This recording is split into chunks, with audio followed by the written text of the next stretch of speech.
Lo que importa, un video podcast de Daniel Matamala. Es presentado por Entel. Está contigo en todas. Y Tempo. Ahora con Tempo todos tienen tarjeta de crédito. Donald Trump es un criminal convicto. Es un sujeto que intentó destruir la democracia de su país robando una elección. Y cuando no lo logró, asusó a una muchedumbre a tomarse el Congreso para no entregar el poder. Es un mentiroso serial, un aspirante a dictador que no oculta sus intenciones de gobernar por encima de la ley. Es, según algunos de sus más altos ex colaboradores, un fascista. Y es también el nuevo presidente electo de los Estados Unidos. El triunfo de Trump no es una elección más, es un evento que pone en un punto de máximo riesgo la sobrevivencia de la democracia liberal en el país más poderoso del mundo. El nuevo presidente electo no cree en las instituciones democráticas, en la legalidad, ni en una oposición legítima. Llama a sus adversarios políticos el enemigo interno, dice que va a ejercer la venganza y que va a usar la fuerza militar contra ellos. Ha hablado de deshacerse de la Constitución y promete acabar con la independencia del Departamento de Justicia para perseguir y eventualmente encarcelar a sus opositores. También ha dicho que será un dictador en el día 1 de su nuevo mandato. Nada de esto es secreto. Discurso tras discurso, Trump repite sus amenazas contra opositores, sus loas a los dictadores de Rusia y de Corea del Norte y su explícita intención de gobernar por encima de la ley. Algunos le quitan importancia a sus palabras, diciendo que, la democracia ya sobrevivió a un primer mandato de Trump. No estoy de acuerdo. Creo que hay que tomar en serio lo que dice Trump, porque hoy este aspirante a dictador es mucho más poderoso que hace 8 años. Múltiples cortapisas limitaron su poder entonces, partiendo por ministros y generales que se opusieron a seguir sus órdenes ilegales y que tras haber vivido al filo del peligro, hoy están en la primera línea de las advertencias. El general en retiro John Kelly, ex jefe de gabinete y ministro de Seguridad de Trump, lo califica de fascista y dice que él prefiere la forma dictatorial de gobernar. Mark Milley, quien fuera el militar de más alto rango en el gobierno de Trump, lo describe como un fascista hasta la médula. Sus propios colaboradores, jueces, fiscales, el Congreso, la burocracia, las organizaciones de la sociedad civil y la prensa estuvieron entre los cortafuegos que permitieron limitar su poder, resguardar la legalidad y evitar las peores atrocidades. Pero hoy, esos cortafuegos ya no existen o están severamente debilitados. La Corte Suprema es fiel a Trump y ya falló que el presidente es impune por sus actos oficiales, dándole patente de corso para seguir cometiendo crímenes desde la Casa Blanca. El Partido Republicano, que antes era el orgulloso Partido de la Libertad, de Lincoln y de Reagan, ha sido purgado de los críticos y transformado en una secta personalista, servil a su líder. Los trumpistas ya aseguraron la mayoría en el Senado y se encaminan a lograrlo también en la Cámara de Representantes. Con ello, los 3 poderes del Estado, el Ejecutivo, el Legislativo y el Judicial, quedarían bajo el puño del caudillo. También en el gobierno, Trump espera deshacerse de los políticos que limitaban su poder y ha develado planes para despedir al fiscal que investiga casos en su contra, expulsar a burócratas independientes y reemplazarlos por sus acólitos. Los trumpistas prometen identificar espacios de independencia en el gobierno federal y capturarlos. Para esto, además, Trump ahora tiene la legitimidad de un claro mandato popular. Hace 8 años, Hillary Clinton sacó más votos que él y solo llegó a la Casa Blanca gracias al sistema del colegio electoral. Hoy, en cambio, Trump se encamina a lograr también una ventaja en votos. El pueblo de Estados Unidos optó por él conociéndolo, a pesar de, o quizás gracias a, toda la evidencia sobre sus instintos dictatoriales. La prensa puede seguir develando sus prácticas, pero a muchos de sus seguidores ya no les importa. Trump ha fabricado una realidad paralela en que el mundo es lo que él quiere que sea, no lo que realmente es. Y así, gran parte de sus seguidores están convencidos de que Trump ganó las elecciones en 2020, que el cambio climático es un invento, que el COVID se curaba tomando cloro o las conspiraciones más delirantes. Da lo mismo la evidencia, el trumpismo funciona como un culto y como todo culto es impermeable a la realidad. Lo que existe es lo que el Mesías dice que existe. En su primer gobierno el trumpismo hablaba de hechos alternativos cada vez que inventaba una mentira. La verdad es moldeada y definida por él. ¿Cómo Estados Unidos y el mundo han llegado al punto de quiebre en que estamos hoy? ¿Podrá resistir la democracia a este aspirante a dictador armado de un poder cada vez mayor?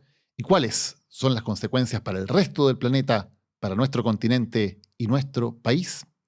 Aquí comienza un nuevo capítulo de Lo que Importa.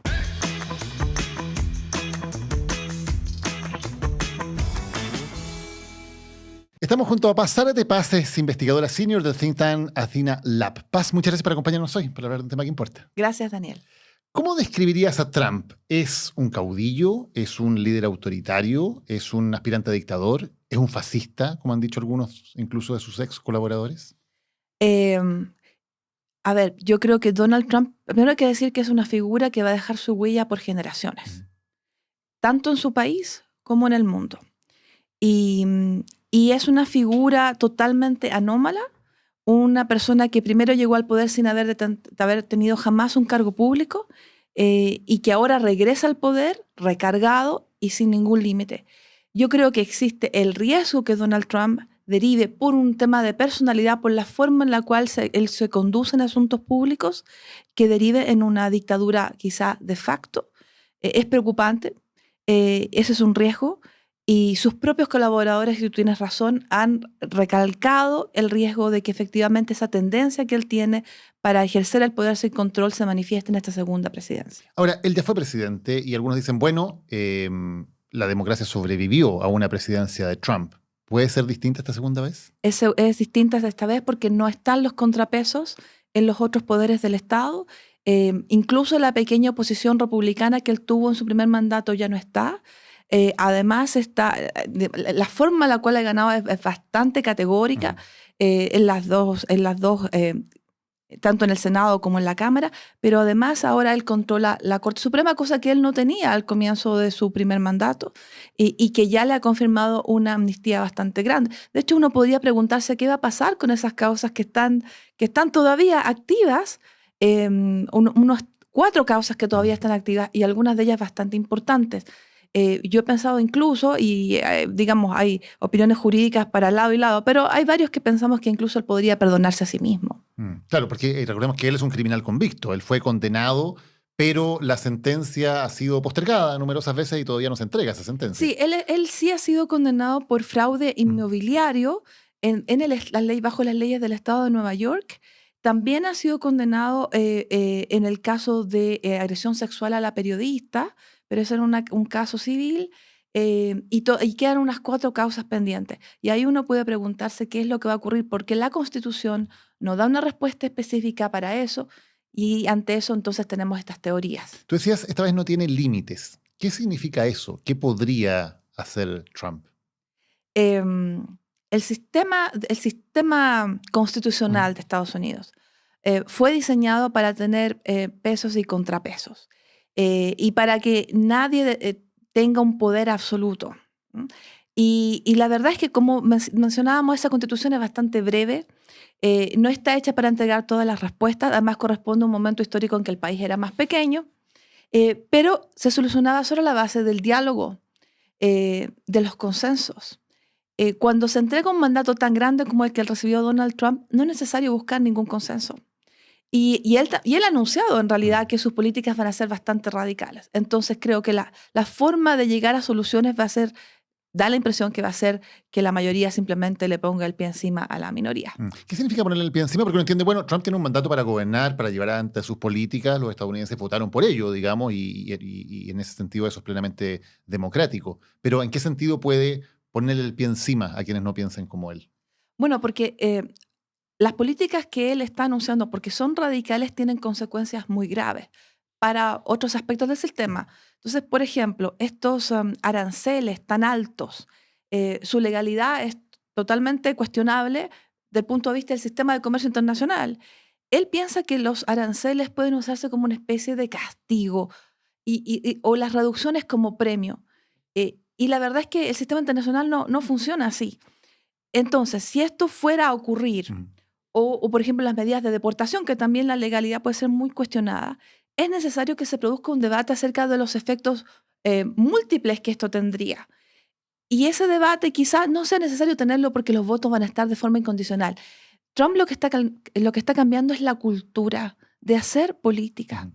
Y eso es creo que lo que realmente es más preocupante, porque ese va a ser un efecto multiplicador y lo vamos a ver en otros sistemas políticos también. Cuando él habla de los adversarios como enemigos, lo dice continuamente, no habla de los enemigos internos para referirse a sus Y opositores. dice que son peores que los externos. Claro, ¿qué consecuencias tiene eso? Bueno, yo creo que eso puede afectar la convivencia cívica. Y eso es realmente preocupante, porque independientemente de lo que uno puede pensar de un candidato conservador, aunque Trump no es un candidato conservador normal, lo que él está destruyendo, lo que a mí me preocupa que él destruye es esta cultura, porque finalmente el Estado de Derecho no son reglas que están escritas en un papel, unas pocas páginas para durar unos pocos años, como decía el Premio Nacional de Historia Bernardino Bravo, mi ex profesor. El Estado de Derecho es una cultura y él ha estado destruyendo gradualmente esa cultura con su retórica, porque esto comienza en las palabras y termina en acciones. Y un efecto de eso, claro, y que todo el mundo lo vio, fue el ataque al Capitolio del 6 de enero. Por suerte, esta vez creo que no tendremos otro ataque al Capitolio, al menos ahora en las semanas venideras, pero no se puede descartar la violencia política cuando hay una amenaza constante de violencia, por ejemplo, a los miembros de la prensa en sus últimos mitines. Ahora, en América Latina tenemos mucha experiencia en caudillos que usan la democracia para tomar el poder y una vez en el poder la destruyen desde dentro, ¿no? Y hemos tenido caudillos tanto de izquierda como de derecha, más allá de las ideologías, pero la forma de actuar es similar y siempre hay una apelación directa a la relación entre el líder y su pueblo, saltándose las instituciones, dividiendo los países entre buenos y malos, entre amigos y enemigos. Y cuando uno ve esta historia en Trump, es como ver una historia muy conocida, tal vez ambientada en otro país y en otro idioma, ¿no? Pero que en Latinoamérica la conocemos muy bien. ¿Crees que Estados Unidos tiene algo especial que puede de alguna manera evitar que esa historia del caudillo que tanto hemos visto en América Latina se repita y termine minando y finalmente destruyendo la democracia? Me gustaría ser optimista y pensar que los distintos cuerpos que están en el espacio público van a cumplir ese rol y que hay un cierto concepto que va más allá de la lealtad partidista. Lo que a mí me preocupa es que eso yo lo vi en su primera presidencia, incluso en su propio partido. Pero ahora la verdad es que está dominando una forma intensamente personal de hacer política y no encuentro paralelo con otra democracia occidental en cuanto al nivel de agresividad que viene de la figura principal de la cultura, porque la cultura chorrea hacia abajo. Entonces, creo que hay un peligro tanto desde el punto de vista de la convivencia a nivel interno como de la convivencia a nivel internacional, porque obviamente Estados Unidos es la superpotencia. ¿Quién va a confrontar a Donald Trump en el sistema internacional? Del punto de vista de Occidente, la voz anterior fue Angela Merkel, que tenía mucha autoridad, pero Angela Merkel ya no está. Olaf Scholz no puede compararse a ella. Emmanuel Macron está con tiempo prestado y en una situación extremadamente difícil, aunque él sí tiene el concepto de por qué existe Europa. Y Keir Starmer está solo porque ya no es parte de la Unión Europea y eso lo debilita naturalmente. Y no hay nadie más. Y en ese escenario, porque hablemos un poco de las consecuencias internacionales. Trump ha dicho que, y ha amenazado, por ejemplo, con no cumplir con la norma que dice que un ataque a cualquier país de la OTAN es un ataque a todos, ¿no? La que es norma básica. la gran norma de defensa que tiene Europa desde el fin de la Segunda Guerra Mundial. Incluso ha dicho que si los miembros de la OTAN no hacen lo que él pretende, le va a decir a Putin que, bueno, que haga lo que él quiera en Europa. ¿Qué consecuencias tiene eso? Bueno, yo creo que hoy día Europa despertó dándose cuenta que en realidad están solos, que esta idea de que Estados Unidos está siempre como al final y que hay una compatibilidad de valores, que es lo que ha impulsado la amistad y la lealtad ya en tiempos de la Segunda Guerra Mundial, se diluyó. Y yo creo que ellos lo ven como un gran despertar, un despertar un poco triste. Y también pienso que así lo están viendo, también, aunque no hay OTAN, en Asia-Pacífico. Porque ahí, aunque no hay OTAN, sí hay muchos compromisos bilaterales entre los distintos países y Estados Unidos. Y yo creo que Trump es capaz de sentarse en los compromisos bilaterales. Y entonces que ahí van a tener que armar otra estructura que hoy no existe para un posible conflicto. Porque Taiwán, yo creo que en esta circunstancia no cree que haya un compromiso de Estados Unidos de defenderlo. Si hay un interés de China de tomarlo, y además esas amenazas son unas 3 veces al año últimamente. Así que ¿Se acaba o se desmorona el orden de la posguerra entonces? sí, para mí este es el comienzo de un cambio de época, por lo cual se le puede mirar de muchos aspectos, pero del punto de vista de la estructura internacional, que es lo que yo estudio, yo siento que es un cambio de época muy grande, y que, bueno, hay pequeños signos que venían de los años anteriores, pero el liderazgo que él es capaz de tomar, el hecho que no haya contrapesos a nivel nacional o internacional, y que él en realidad vea como sus amigos o figuras con las cuales él tiene contacto y dice entenderse, son los autócratas de nuestro tiempo y corresponden a regímenes que obviamente no respetan los derechos humanos, ni otros estándares tampoco. Eso es muy preocupante. Yo creo que hoy quien estaba contento, Vladimir Putin, Xi Jinping, Kim Jong-un. Y eso a sus electores no parece importarles.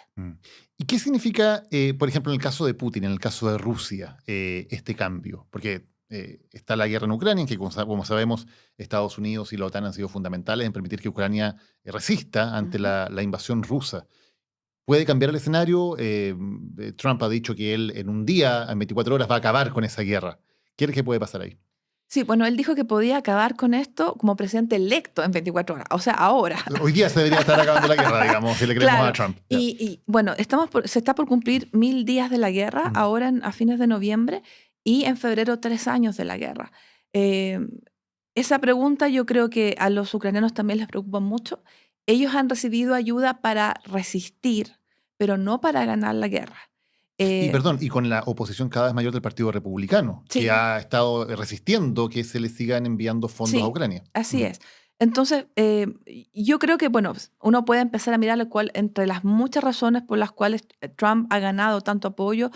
Yo creo que puede haber una crítica a la política exterior de Estados Unidos, por ejemplo, respecto a su apoyo a Israel, y quizá un poco respecto al costo de la ayuda a Ucrania, y que los países puedan no entender o tener problemas para entender por qué Ucrania importa tanto. Eso tiene un cierto sentido, pero para Ucrania yo creo que esto es una forma de pensar que la única solución que se acerca es aceptar la pérdida del Donbass. Pero al aceptar eso, no significa en absoluto que eso va a ser suficiente para Putin. Porque Putin quiere mucho más que territorio o más que recursos. Lo que él quiere es la aniquilación de Ucrania. Y eso no se satisface simplemente con un par de provincias. Entonces creo que para Ucrania son muy malas noticias, y también lo son para la OTAN tener que quizá una reorganización de la organización como tal. ¿Putin va a tener las manos más libres para hacer lo que quiera? Putin ya las tiene muy libres. Putin ya las tiene muy libres, tanto respecto de su pueblo como respecto de Ucrania. Y obviamente, quienes deben estar muy preocupados ahora, los países bálticos, los pequeños países bálticos. Polonia se está armando lo máximo que puede. Moldavia debe estar muy preocupada. Y Georgia y los demás. Así que todos los países limítrofes, especialmente los ex-soviéticos, que pueden ser los siguientes blancos. Los ex-soviéticos con aspiraciones legítimas y democráticas de integrar Europa y que se sienten europeos. ¿Qué pasa en Medio Oriente? Para hacer un poco el barrido de cómo quedan los grandes conflictos con esta situación. ¿Netanyahu es de los que despertó celebrando hoy día o no? Sí, Netanyahu está, de hecho, el tuit lo muestra jubilante al punto de que incluso saluda a Melania Trump, que yo creo que no tuvo mucho que ver en esta victoria. Sí, Netanyahu yo creo que tiene un buen entendimiento con Trump. Ahora, Netanyahu es impopular en su propio país. O sea, él antes de la guerra ya estaba quebrando el país, y esa profundización yo creo que va a continuar bajo el gobierno de Trump. Yo tenía la impresión que Kamala Harris hubiera sido más dura con Netanyahu, más dura de lo que Biden ha sido. Me parecía que las veces en que ella decía, sí, yo entiendo que Israel tenga que defenderse, pero al mismo tiempo estoy con la autodeterminación del pueblo palestino. Me parece que esa claridad conceptual era valiosa, y que obviamente yo no la veo ni en Trump ni en sus colaboradores. ¿Y puede haber una escalada militar mayor, por lo tanto, en Medio Oriente? Bueno, en este momento Israel ya está peleando muchos frentes al mismo tiempo. Entonces está peleando en Líbano, está enviando ataques a Irán, está involucrado en el tema de los Houthis en el Mar Rojo. Entonces hay varios frentes ya muy activos. Y de hecho Francia está tratando de hacer un límite, es decir, que el Líbano sea un límite para que la cosa no siga expandiéndose. El riesgo de una guerra regional propiamente tal aumentará con Trump, ciertamente. Ahora, los partidarios de Trump también dan un argumento, dicen, bueno, el primer gobierno de Trump fue un gobierno relativamente pacífico a nivel internacional, y Trump también lo dice. Cuando yo estaba en el gobierno, Putin no invadió Ucrania, esa guerra empezó con Biden. También una guerra a la escala que estamos viendo en Medio Oriente tampoco se desató durante el gobierno de Trump. ¿No sería ese un antecedente de que tal vez Trump sí es capaz de mantener la paz a nivel mundial? Yo creo que las guerras que vemos hoy ya estaban de alguna manera ocurriendo, porque, a ver, la invasión a Ucrania ocurrió antes con la invasión de Crimea. Lo que pasa es que ahora hubo una invasión de gran escala. Entonces, que esto iba a ocurrir en cierto momento, todo el mundo lo sabía. No se sabía el momento, pero se sabía que iba a ocurrir. Respecto al conflicto del Medio Oriente, la verdad que también ha estado gravándose con el tiempo y un conflicto muy antiguo. Entonces, yo diría que estos conflictos ya existían y que quizá no estallaron a mayor escala durante la presidencia de Trump, pero durante la presidencia de Trump se han labrado muchas otras situaciones. Por ejemplo, la debilidad de las Naciones Unidas. Y que eso sí, efectivamente, cuando Naciones Unidas está débil, hay más conflictos que se producen, hay menos países que quieren pagar la cuota que todos tienen que pagar. De hecho, solo el hecho que en esta presidencia, porque la anterior él tenía de embajadora a Nikki Haley, que hablaba, cada vez que tomaba la palabra era para destruir la organización. Ahora, por ejemplo, si Estados Unidos decidiera no pagar, esa contribución es la más importante fuente de financiamiento para Naciones Unidas. Basta eso para empezar a destruir la organización. Claro, y además eso a su vez sirve de argumento para decir, ven, las Naciones Unidas no sirven para nada. Claro, efectivamente. Uno puede crear su propia realidad. ¿Qué pasa en el caso de China, Paz? Porque decíamos que, bueno, Trump tiene un discurso que es bastante duro, sobre todo en términos de políticas comerciales hacia China, y de decir que, por ejemplo, va a poner altos aranceles a las importaciones de China. Altísimo, 60%. Sí. ¿Vamos a ver una guerra comercial y qué consecuencias puede tener? Bueno, lo más probable es que eso gatille una guerra comercial, porque él dice, para China 60% y para los otros entre 10 y 50%, dependiendo cómo se comporte.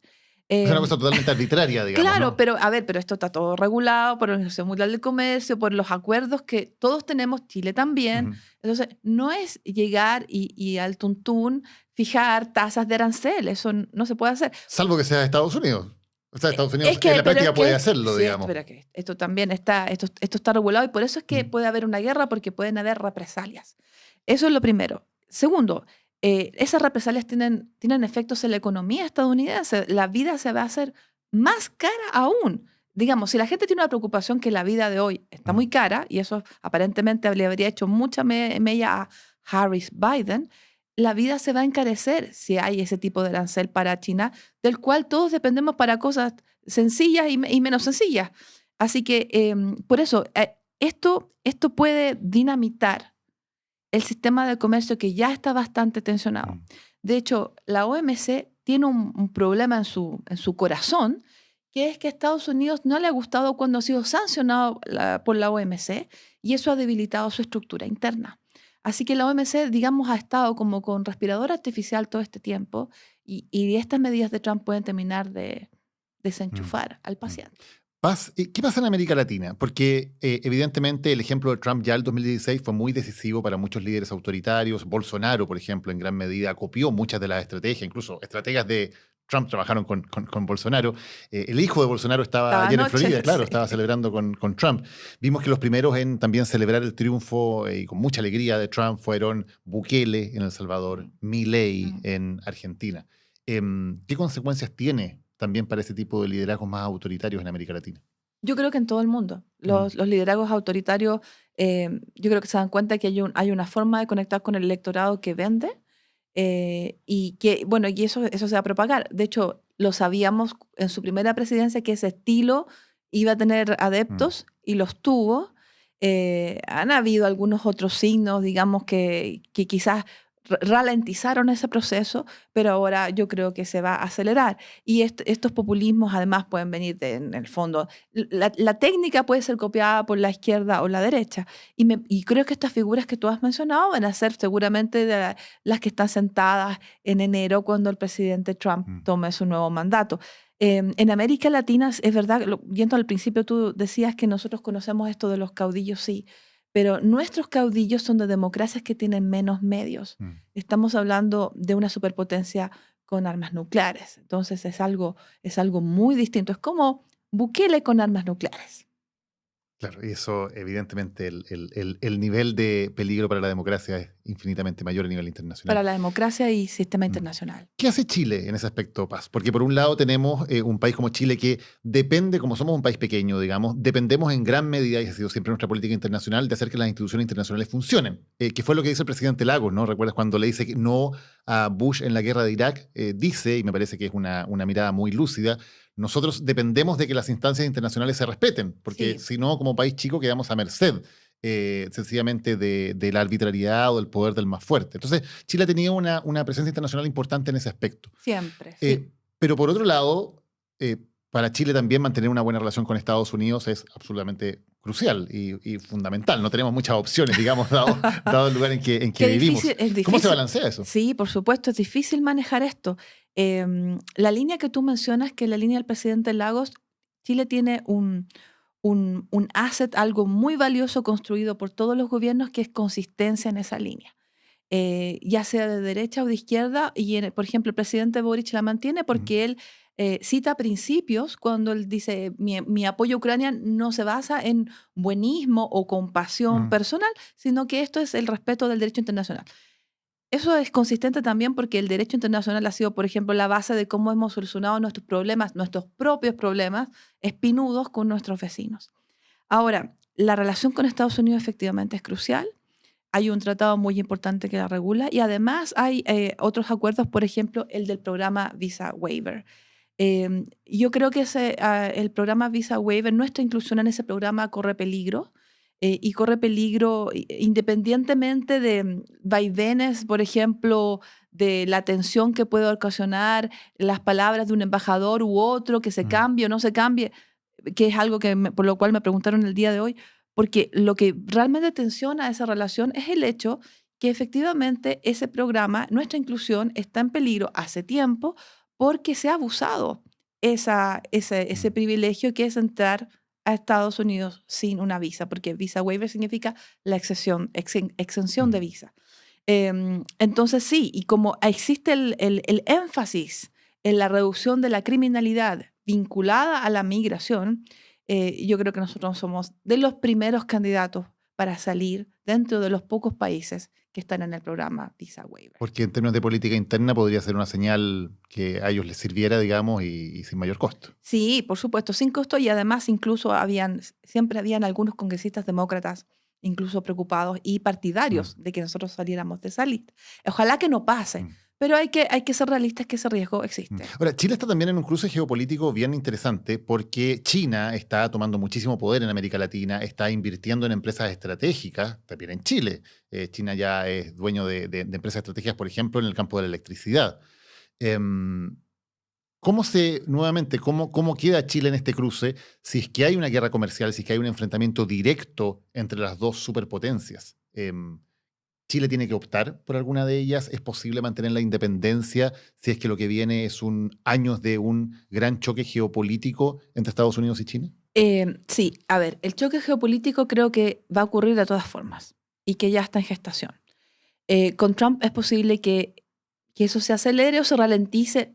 La verdad es que hay un poquito incierto porque todo en esto es muy personal. Es difícil apuntar a una línea exacta de política pública, también de política exterior, cuando se trata de Trump. Y, por ejemplo, voy a dar un ejemplo de esto porque un tema tan espinudo como el Medio Oriente, él se lo entregó a su yerno, como una especie de embajador informal, claro. Y otros temas también sensibles a su hija, que es diseñadora de modas, y no a los expertos del Departamento de Estado. Entonces, independientemente de Trump, esa confrontación viene. Creo que es importante, fundamental para Chile, lo siguiente. Chile tiene la red de tratados de libre comercio más importante del mundo, más grande del mundo. Un gran mérito. Y hay que sacarle provecho a esa red. Creo que es estratégico, transversalmente, que Chile multiplique los beneficios de esa red y que diversifique sus mercados, tanto para comprar como para vender, simplemente porque eso es seguridad para nuestra gente. Y yo pienso que habría que tener una gran estrategia a nivel nacional para llegar incluso a los más pequeños productores, a los más pequeños artesanos y pequeñas empresas. Diversifique, por favor, lo que usted compra y lo que usted vende. Porque Paz, precisamente por eso, que es una de las grandes fortalezas, ¿no? Somos un país totalmente abierto al libre mercado. Dependemos, por lo tanto, de que el libre comercio internacional funcione. Si vamos a un escenario en el cual, como tú decías, puede que toda esa legalidad que regula el libre comercio a nivel mundial se desmorone, eso es un problema muy grave para Chile. Por supuesto, pero además, piensa tú que a veces el desmoronamiento no comienza en los tribunales, sino comienza cuando las cosas no se aplican bien y eso lleva a un litigio, etc. Pero simplemente además esto puede desmoronarse de facto con una tensión en la región del Pacífico que es tan importante para nosotros y que puede impedir los flujos. Entonces, del punto de vista logístico. Por eso creo que antes que esto se produzca, es fundamental que el sector privado tome conciencia de esto. Y también el sector público. A mí me preocupa, por ejemplo, que la SUBREI, que ha hecho un trabajo de tantos años con expertos, realmente, a mí una de las mejores cosas que tiene Chile es la SUBREI. Si tú vas al sitio web y ves esa red de tratados... La Sociedad de Relaciones Económicas Internacionales. Así es.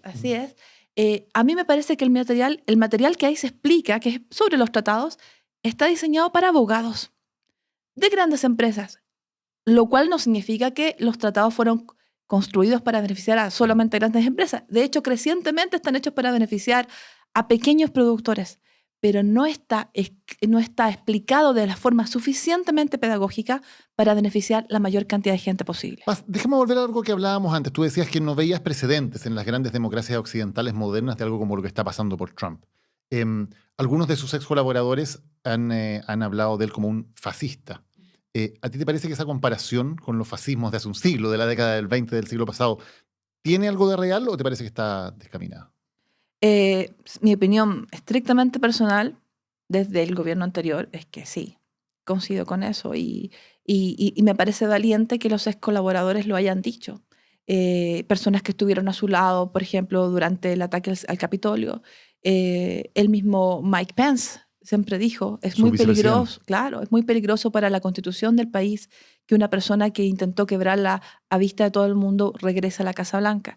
Así que eso yo no creo que sea tan meritorio que los demás seamos capaces de ver y aceptar lo que su gente tan cercana pudo ver directamente. Pero a mí lo que me preocupa aún más allá de eso es que en Chile hay muchos partidarios de Trump que no lo pueden ver.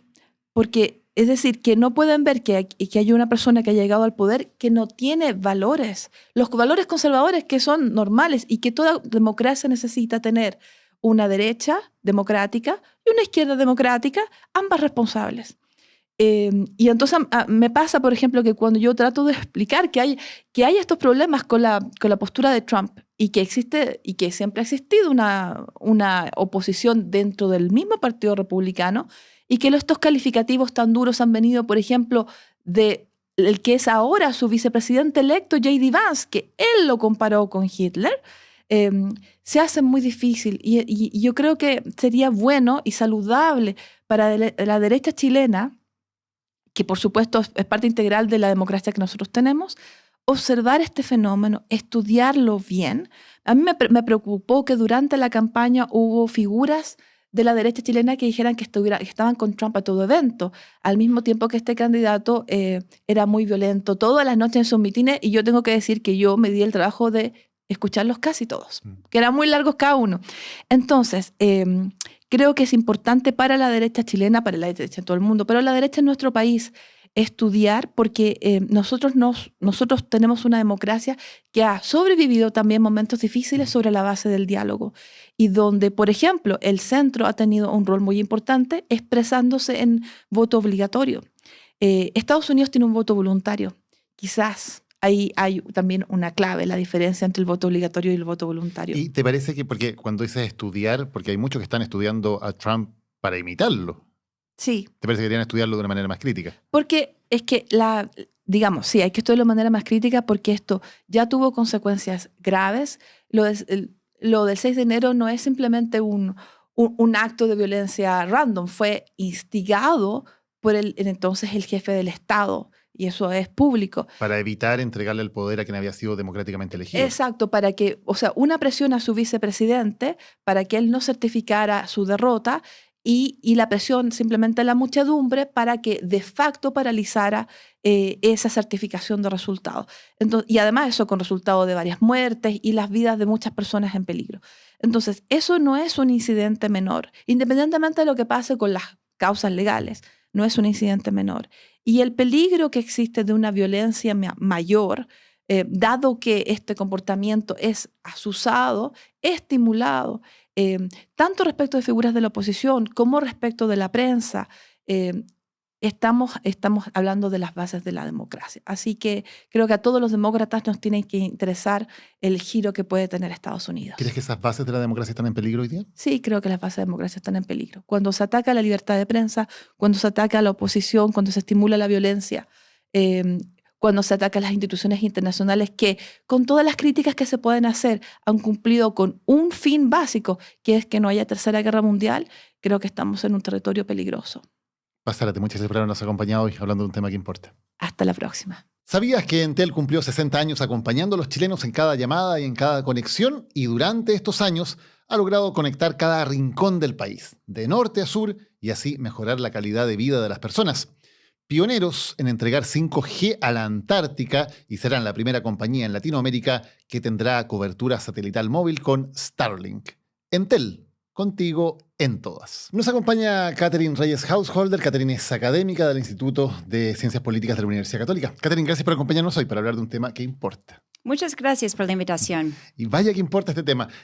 Hablábamos de las características autoritarias de Trump, ¿no? Este líder que dice que va a ser un dictador el día 1, que ha dado muestras, digamos, de no respetar las instituciones. ¿Crees que Trump ganó a pesar de eso? ¿O tal vez para cierto electorado eso fue atractivo, fue una razón para votar por él? Puede ser las dos cosas a la vez, yo creo, depende del parte del electorado.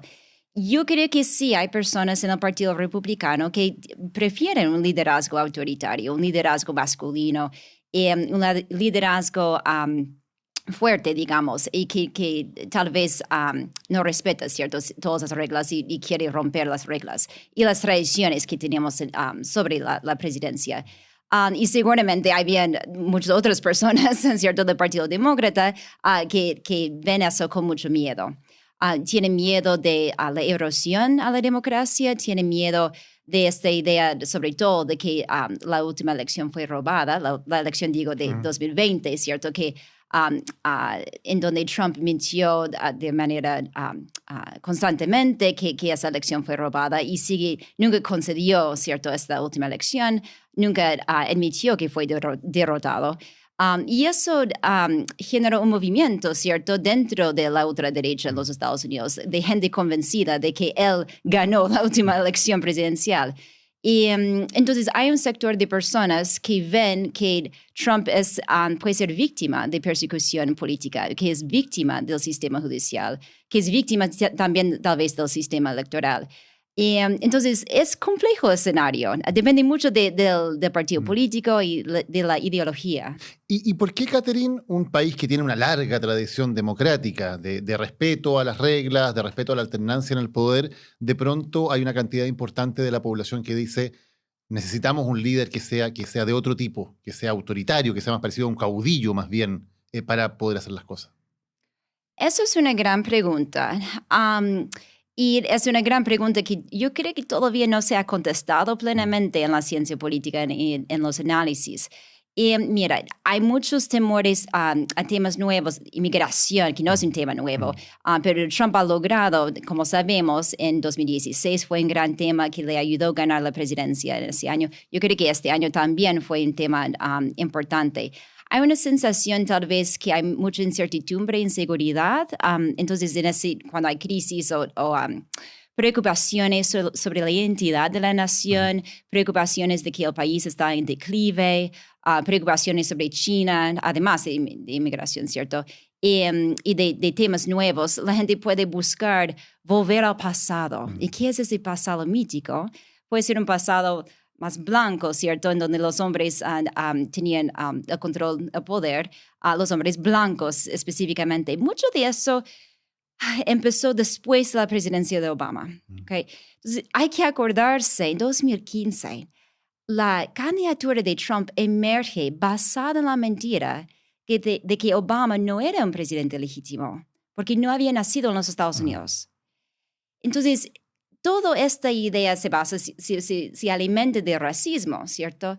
Y es en base a eso que terminan agarrando mucha fuerza en las primarias en 2015, 2016, quiero decir, y termina ganando no voto popular, el colegio electoral. Esa es la primera elección que gana con el voto popular. Parece que va a ganar por un margen. Claro. Es muy interesante volver a ese origen, porque cuando aparece Trump, básicamente todo el mundo pensó, bueno, este tipo va a ser una especie de algo entretenido, digamos, en lo cual los medios se van a entretener un rato y después va a desaparecer, no es un candidato de verdad. Y gran parte del establishment, de los medios de comunicación, del establishment político, lo trataron así, como un poco una cosa excéntrica, no como algo que tuviera ningún futuro. Y sin embargo, Trump logró apelar a algo que estaba ahí. Tú dices, uno de los temas es el racismo, y tal vez es algo que uno no lo dice con todas sus letras, como que... Pero hablemos de eso. ¿Por qué tú dices que el racismo es una de las causas de que Trump pudiera convertirse primero en presidente y pudiera volver luego a la presidencia? O sea, yo creo que es una condición, es una característica de la política americana que ha existido desde hace décadas, siglos, digamos. Siempre tenemos esto. Tener un primer presidente afroamericano cambió muchas cosas para muchos estadounidenses que pensaban que las cosas están cambiando demasiado. Este país no es el país que yo había pensado que era. Y tal vez había una sensación de había demasiado cambio, demasiado rápido. Y de eso vemos tal vez algo de backlash, ¿cierto? Volviendo, ¿cierto?, en esas elecciones de ahora, el tema de inmigración sigue siendo muy importante. ¿Y quién era la persona encargada de ese tema de inmigración? Kamala Harris, la vicepresidenta de Biden, y no manejó bien el tema de inmigración en particular. Uno podría echar la culpa a ella, uno podría echar la culpa al presidente Biden, pero más allá que eso, hay que entender que los fundamentos de esa elección, que siempre apuntan los índices políticos, eran muy favorables para el partido opositor en esta elección. ¿Cuáles son estos? 50% de personas en los Estados Unidos diciendo que las condiciones económicas son malas. 60%, ¿cierto? Diciendo que las condiciones económicas se van a empeorar. 70% son cifras de Gallup, de una encuesta de Gallup. 72% de personas que diciendo que el país está en el camino equivocado. En esas condiciones es muy difícil para el partido en el poder mantener el poder. Ahora, Catherine, también porque está bien, hay condiciones, pero cuando uno ve las cifras, la condición de la economía estadounidense no es particularmente mala. Cuando uno ve las cifras de crecimiento, de empleo, le está yendo bastante mejor que otros países desarrollados. Entonces uno se pregunta, ¿cuánto de esto son condiciones factuales, digamos, de la realidad? ¿Y cuánto es que Trump también construye su propia realidad cuando día tras día le está diciendo a sus partidarios que el país está camino a la decadencia, que nunca habían estado tan mal, que esto es un desastre y que solamente él lo puede arreglar? ¿Cuánto es realidad objetiva y cuánto es también una percepción que Trump va creando sobre la realidad? Yo creo que distintos países tienen distintos umbrales de tolerancia a temas como inflación. Y inflación en los Estados Unidos, aun si objetivamente no parece tanto y parece que se ha controlado, se ha bajado, si miras las encuestas, hay sensaciones de que las cosas eran descontroladas. Entonces, básicamente tenemos dos incumbentes en esta elección, o tuvimos, que ya pasó, pero tuvimos un expresidente que gobernó entre 2017 hasta un poco después de la pandemia, ¿cierto? 2021. Y después tenemos pandemia y inflación. Entonces, comparando con el gobierno de Biden, comparando esos dos mandatos, muchos estadounidenses tenían esa sensación de que las cosas eran mejor entre 2017 hasta 2021 económicamente. Y lo atribuyen a la gestión de Trump. Uno siempre puede decir cuánto control tiene el presidente sobre la economía. Y hay un límite aquí, ¿cierto? Y muchos economistas dan aplausos a la gestión de Biden, pero si miras las sensaciones de las personas comparando esos dos mandatos, evidentemente esas elecciones dieron más crédito a la gestión económica de Trump.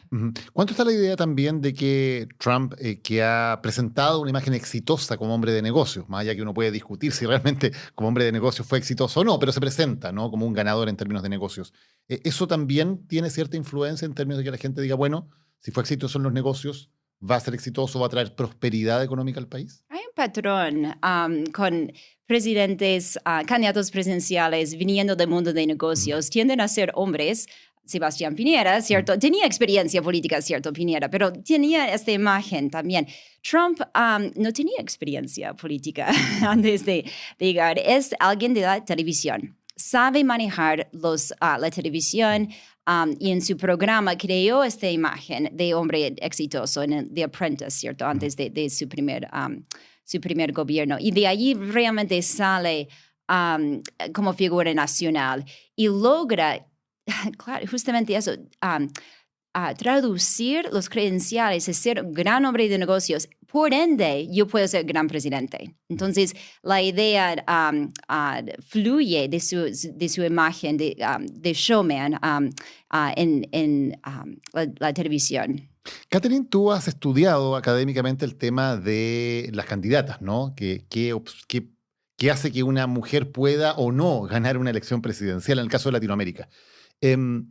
Tenemos que Donald Trump se ha presentado a 3 elecciones, perdió contra Joe Biden, y las 2 veces que compitió contra mujeres, ganó. Contra Hillary Clinton en 2016 y ahora contra Kamala Harris. ¿Tú crees que es una coincidencia o que tiene que ver con otros factores o que puede haber algo en el electorado estadounidense que lo piensen 2 veces o tengan algún tipo de prejuicios antes de votar por una mujer? Un par de maneras de ver este tema. Es cierto que teóricamente la presidencia en los Estados Unidos es generalizada, especialmente masculina, por algunas razones. Primero, la presidencia en los Estados Unidos nace de violencia militar, ¿cierto? Hay una rebelión de los Estados Unidos, o sea, de las colonias frente a Gran Bretaña. Quien emerge como el héroe de eso, George Washington, el militar. Lo militar y la presidencia estadounidense están íntimamente relacionados y está íntimamente relacionado a lo masculino. Se dice siempre el comandante en jefe, ¿no? En Estados Unidos ese título de presidente y comandante en jefe y se dice mucho también que es parte del trabajo, ¿no? Y hay varios presidentes en los Estados Unidos que han sido héroes militares. Menos en los últimos años, creo que el último habría sido George H.W. Bush, que era un héroe militar en la Segunda Guerra Mundial. Trump no es nada de allí, ¿cierto? Pero aparte, Trump es distinto, no tiene mucho respeto para lo militar, ¿cierto? Pero hay algo de masculinidad de la presidencia que uno podría decir muy difícil para la mujer ganar. Lo otro es que los Estados Unidos es una potencia, tiene tanto poder militar en el mundo, liderazgo mundial, que otros países no tienen. Entonces, tal vez es aún más masculinizado en ese sentido, de ser jefe o jefa, ¿cierto?, de tanto poder militar. Por un lado hay eso. Por otro lado, Hillary Clinton ganó voto popular en 2016, perdió el colegio electoral.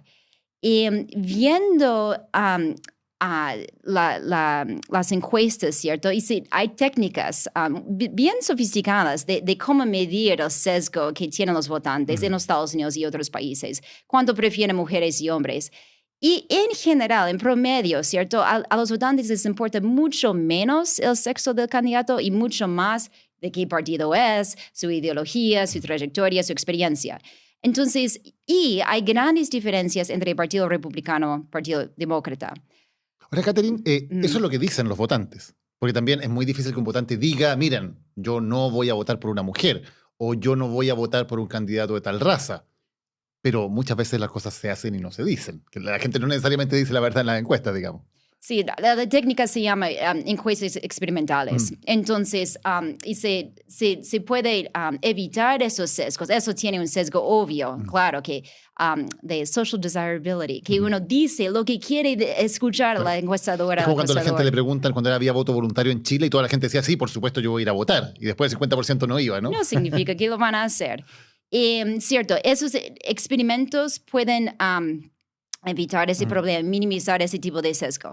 Es cierto, pero lo otro es que los medios de comunicación, siguiendo esta línea, pueden distorsionar, ¿cierto?, una candidatura mujer, o sea, enfatizando cualidades que son negativas, aplicando dobles estándares, etc.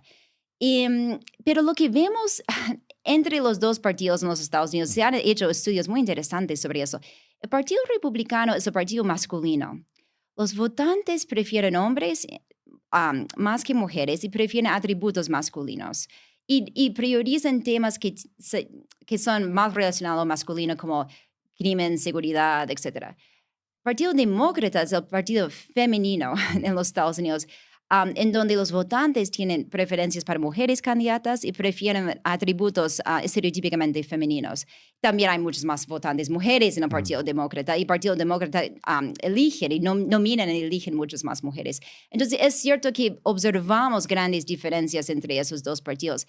Pero viendo igual, obviamente los presidentes no se eligen por el voto popular, sino por el colegio electoral. Pero teóricamente yo no veo razón de decir que el país no está listo para una presidenta en sí. Kamala Harris no perdió, a mi juicio, porque es mujer. Perdió debido a sus fundamentos que te mencioné, al estado de economía. La aprobación de Biden, 39%. No es un buen nivel de aprobación. Perdió más bien, dirías tú, por ser la candidata del gobierno. Justamente, es la vicepresidenta de un gobierno que es mal evaluado. Entonces, si Biden hubiese sido candidato, yo creo que habría perdido por márgenes tal vez más grandes, o más llamativos que lo que... Todavía no tenemos todos los resultados, ¿cierto?, de esta elección. Pero no creo que Biden habría ganado esta elección. Catherine, y decíamos, bueno, evidentemente Kamala Harris ganó entre las mujeres, Donald Trump ganó entre los hombres. Pero una de las cosas llamativas es que Trump mejoró su posición en muchos electorados que son tradicionalmente más proclives a los demócratas. A Trump le fue mejor esta vez que el 2020 entre los latinos. Le fue mejor entre los afroamericanos. Entre en general las minorías raciales que votan desproporcionadamente demócrata, pero ahora Trump avanzó bastante en esas demografías. ¿Por qué crees que Trump es atractivo, por ejemplo, para los latinos, por ejemplo, para ciertos segmentos de los afroamericanos? Sí, yo creo que estamos viendo una gran evolución en el tipo de electorado que traen los partidos. Partido Demócrata, de lo que yo tengo entendido, viendo esa elección y viendo estudios recientes sobre eso, parece ser más y más un partido de personas con diplomas universitarias. Un partido de gente, mujeres, cierto, pero de la clase con más educación al final. Y el Partido Republicano más y más, ese parece ser el clivaje en términos de educación, el Partido Republicano más y más gente con menos educación. Es cierto que Kamala Harris parece haber perdido el voto latino, o sea, no sé si perdió por completo el voto latino, que es tan heterogéneo, ¿cierto? Pero parece que entre hombres latinos en particular no le ha ido bien. Hombres afroamericanos también parece que le costaba, al menos se decía esto antes de la elección, en el análisis antes. En esta elección no he visto cifras sobre eso. Pero ella usaba el presidente Obama, ¿cierto?, para intentar movilizar a los hombres afroamericanos. Y el presidente Obama hablaba de la masculinidad, apelaba en cierto las identidades como hombres afroamericanos que no deberían dejar su sexismo, ¿cierto?, impedir su voto por Kamala Harris. Hay mucho por analizar aquí. Y ojalá, ¿cierto?, vamos a llegar con más datos sobre, después de ver los resultados finales y más datos de las encuestas que salen. ¿Y te llama la atención que a Trump le vaya relativamente bien, mejor que a otros republicanos, digamos, mejor que en elecciones anteriores, entre latinos, siendo un candidato que partió su carrera política diciendo que muchos mexicanos eran violadores, que en su último rally de campaña se hacen bromas diciendo que Puerto Rico es una isla de basura, que inventa historias sobre inmigrantes que se comen los perros y los gatos? ¿Cómo con todo eso, digamos, con toda esa carga, prometiendo deportar a 11 millones de inmigrantes indocumentados? ¿Cómo con esa carga, pese a todo, a Trump le va relativamente bien en ese grupo? Yo no soy experta en el voto latino, pero hay un par de cosas que puedo decir. Inmigrantes, como mencioné, son muy heterogéneos. Y uno llegando allá de manera legal podría darte más razón de querer impedir llegadas ilegales de inmigrantes, de otros inmigrantes ilegales. La idea es que yo llegué aquí de manera legal, esta gente no está llegando aquí, tenemos que tener orden, ¿cierto?, en la frontera.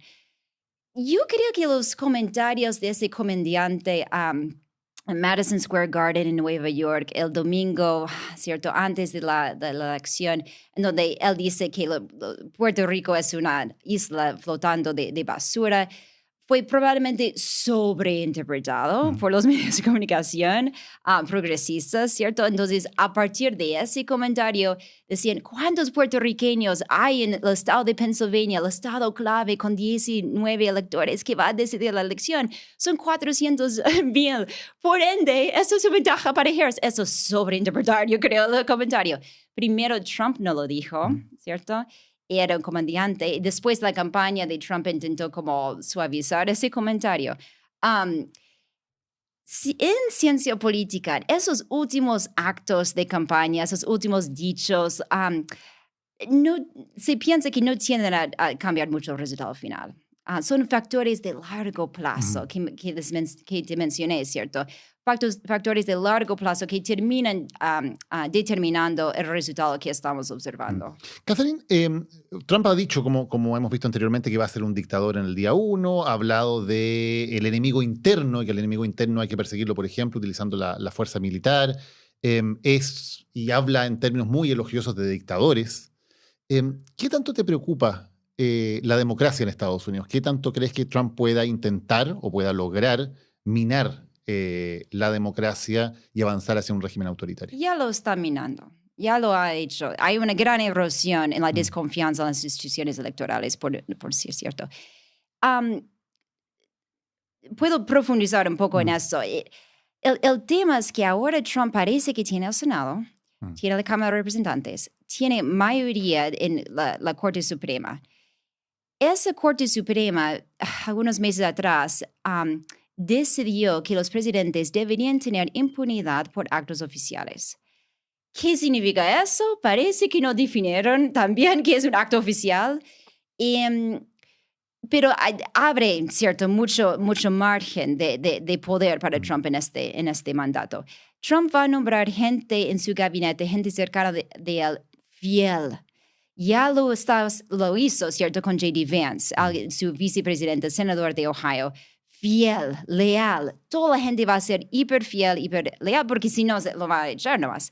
Y yo creo que también lo que tenemos que ver es esto sobre la idea de que de que la última elección fue robada. Esta gente de ultraderecha que piensa si Trump no gana una elección es debido al hecho de que hay fraude. Hay una desconfianza general hacia el sistema judicial también. Trump ha sido acusado en 4 juicios. Uno de esos fue condenado en el estado en Manhattan, ¿cierto? Fue condenado por un tema muy menor igual. Fue un tema de documentos falsificados, rompió leyes estatales, un tema menor. Pero técnicamente es un delincuente condenado, que habría debido haber recibido su sentencia como meses atrás y se postergó. Aparentemente iba a ser en noviembre. Yo creo que eso se va a postergar aún más. Tiene 2 otros juicios sobre cómo intentó revertir los resultados de la última elección. En Georgia, ¿cierto? Ese caso en particular, no solamente él, sino 19 otras personas. El estado de ese juicio en particular está en duda, ¿cierto? 2 otros juicios también que son liderados por el Departamento de Justicia en los Estados Unidos, el fiscal nacional al final. Primera cosa que Trump va a hacer es llegar al poder y sacar a esa gente que está haciendo el juicio contra él. Y técnicamente el Departamento de Justicia tampoco puede hacer juicio contra un presidente en curso. Se escapó de la justicia. Ya con esta elección se escapó. O sea, garantizó impunidad. En gran medida, es difícil ver Trump saliendo de esta presidencia y terminando siendo condenado por depende de lo que hace, ¿cierto? Aquí. La Corte Suprema puede también frenar intentos de juicios, tengo entendido, en el estado de Georgia tal vez. El estado de Georgia debería ser autónomo porque es un estado en un sistema federal. Pero lo último que estaba leyendo es que esta Corte Suprema, que tiene 6 justicias conservadoras contra 3, podría frenar eso. Y si la Corte Suprema ya decretó que hay inmunidad o impunidad para los actos oficiales que haga un presidente, si tiene el control del Poder Judicial, si tiene el control del Poder Legislativo, si también se va a rodear de gente fiel, de gente leal, ¿quién va a tener el poder para frenar a Trump si intenta violar la ley o si intenta perseguir a sus opositores? ¿Cuál es el límite que queda? Si es que queda alguno. Las próximas elecciones legislativas son en 2 años. Probablemente los republicanos van a ganar la Cámara de Representantes ahora, pero tal vez en 2 años más podrían volver los demócratas, dependiendo de lo que hace Trump, ¿cierto? En estos años. Hay menos de ahí. ¿Dónde están los frenos y contrapesos? Los estados, de allí viene el temor. Viene el temor y ansiedad sobre eso, es cierto. ¿Y qué crees que va a pasar? ¿Crees que la democracia está en juego? 100%. Pero ya estamos viendo erosión en la democracia. Sí, 2/3 de los republicanos piensan que la última elección fue robada. Hay tanta desconfianza a nivel que nunca se había experimentado. O sea, digo nunca en las últimas décadas, tal vez en el siglo XIX era otra cosa. Pero la integridad electoral ya está. Sistema judicial. Después de la condena de Trump en Manhattan, se aumentan sus donaciones. Se juntan sus seguidores fieles pensando que ellos son tan malos. Ellos usan el sistema judicial para perseguir a nuestro presidente. O sea, esa es como la idea. Y es la misma cosa con otros juicios también, a ese sentimiento, pero sobre todo con el último que había en Manhattan. Es peligroso. Y cuando Trump dice cosas como esas, como voy a ser un dictador el día 1, o hay que perseguir al enemigo interno, y da ejemplo, cuando le preguntan, dice, bueno, nombra a congresistas del Partido Demócrata o a políticos opositores como el enemigo interno. Sí. Dice que hay que usar la fuerza militar contra ellos. Sí. ¿Tenemos que tomarnos en serio lo que está diciendo Trump? Lo otro que se debería fijar en los medios de comunicación ustedes son fundamentales para la democracia. Los medios de comunicación, no hay democracia sin medios de comunicación. Y habían 2 diarios que rompieron con una tradición de respaldar una candidatura presidencial. Washington Post, creo que el otro era Los Angeles Times. Washington Post, uno habría anticipado que habrían respaldado la candidatura de Kamala Harris. Y en esa elección decidieron no respaldar ninguna candidatura presidencial. Y eso podría parecer, ¿qué tan importante es esto? Hay una tradición importante en los Estados Unidos de los diarios de respaldar una cierta candidatura. Y los diarios, tal vez en estados más rurales, van a apoyar candidatura presidencial republicana probablemente. Y New York Times, ¿cierto? Y Washington Post habrían esperado eso. A mí me da miedo también, o sea, no miedo, me da preocupación. Y hay que fijarse en esto. Si Trump está diciendo que siempre ha dicho que los medios de comunicación es un enemigo y tiene sus propios medios de comunicación, Truth Social, que le ha ganado mucha plata también, Truth Social, pero él está en contra de los medios de comunicación tradicionales. Y si tenemos una población en donde la ciudadanía no tiene un medio de comunicación que se ve como objetivo, que podemos confiar en ese medio de comunicación, podemos confiar en la validez de los hechos, allí también estamos con grandes problemas y hemos estado con grandes problemas. Ahora, el caso del Washington Post, lo que ocurre es que Jeff Bezos, que es el dueño de Amazon y también el dueño del Washington Post, es quien intervino para prohibirle al cuerpo editorial que publicaran esa editorial. Eso quedó bastante claro, de hecho ha habido renuncias en el diario, etc. Probablemente por temor a represalias de Trump. Trump ya ha amenazado con quitarle la concesión a canales de televisión cuando no le ha gustado algo que han publicado. Y además tiene como aliado fundamental a Elon Musk. que ha convertido Twitter en una herramienta no solamente de posiciones políticas, que puede ser muy razonable, sino de desinformación. El propio Elon Musk ha propagado a través de su uso privilegiado de Twitter información falsa, fotos falsas, etcétera, para favorecer a Trump y para perjudicar a la oposición. Entonces, hay también un aparato que es mediático, que es empresarial. Elon Musk es el hombre más rico del mundo, que no solamente está apoyando a Trump, que insisto es algo legítimo, sino que están utilizando herramientas de desinformación y de mentira para sustentar su candidatura. Completamente. Tampoco soy muy optimista en ese sentido.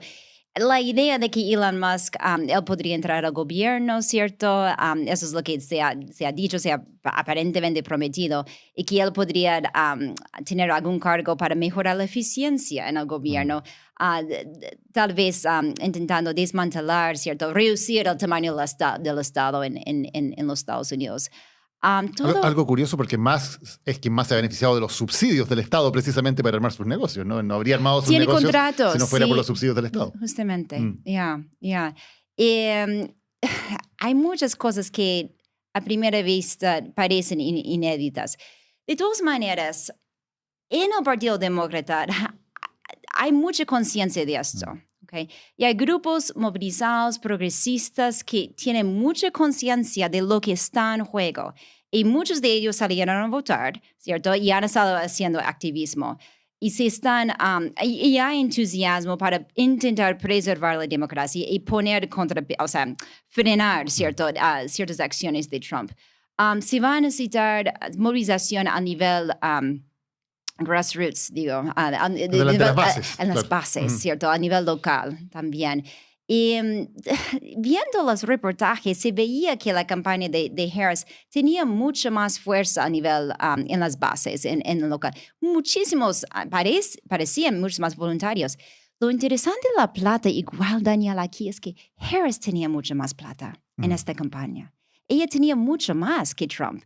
Pero lo que Trump tiene, ¿cierto?, es su reputación, sus propios medios de comunicación, Twitter, etcétera, entre otras cosas. Y como te mencioné, los fundamentos, el descontento. Y para cerrar, Catherine, ¿tú crees que los estadounidenses votaron ayer por Trump más bien para rechazar al gobierno de Biden o más bien porque les gusta el tipo de liderazgo que representa Trump? El primero. Sí, yo estoy seguro que es un rechazo al gobierno de Biden. ¿Y por qué digo eso? No sé cuántas personas he escuchado decir, no me gusta lo que dice Trump, no me gusta cómo trata a los inmigrantes, no me gusta lo que dice sobre las mujeres, pero voy a votar por él porque me gustan sus políticas, me gusta su programa. Yo creo que es un líder fuerte versus China. O sea, hay varias cosas. La gente por carácter no están votando por Trump, no están votando por Trump por su honestidad. Obvio que no. Están votando por un liderazgo, ¿cierto?, fuerte y por sus políticas.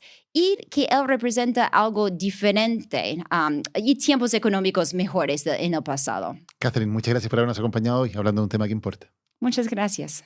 Con Tempo ahora todos tienen tarjeta de crédito. Obtén una tarjeta que se adapte a tus ingresos, a tu ritmo y a tus reglas. Única como tú. Pídela desde tu app. Tempo, una cuenta muy tú. Lo que importa, un video podcast de Daniel Matamala. Es presentado por Entel. Está contigo en todas. Y Tempo, ahora con Tempo todos tienen tarjeta de crédito. Muchas gracias por habernos acompañado hoy en el que fue el penúltimo capítulo de nuestra primera temporada de Lo que Importa. Ya estamos llegando al final de esta temporada, pero estábamos ya preparando nuevas sorpresas para tener cuando volvamos en el año 2025. Así que quédate con nosotros. Recuerda seguirnos en Spotify y, por supuesto, también suscribirte a nuestro canal de YouTube para que no te pierdas absolutamente nada de lo que está pasando en este final de temporada y en lo que viene a futuro. Muchas gracias. Nos vemos la próxima semana con otro tema que importa. Lo que importa. Un video podcast de Daniel Matamala.